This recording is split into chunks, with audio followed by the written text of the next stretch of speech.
So baby, today I've got a surprise for you. You have a surprise for me? Yes, baby. Don't open your eyes. Okay, I won't. This is the day. This is the day that the Lord has made. Baby. Surprise. Where? Open your eyes. So you thought you'd be using us and get away with it, isn't it? Hi.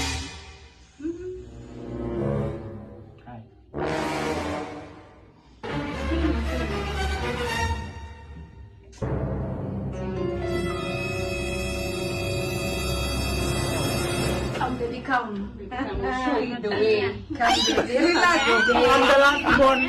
I'm so... Mom! Where are you taking me? Mom! Mom! I'm fragile.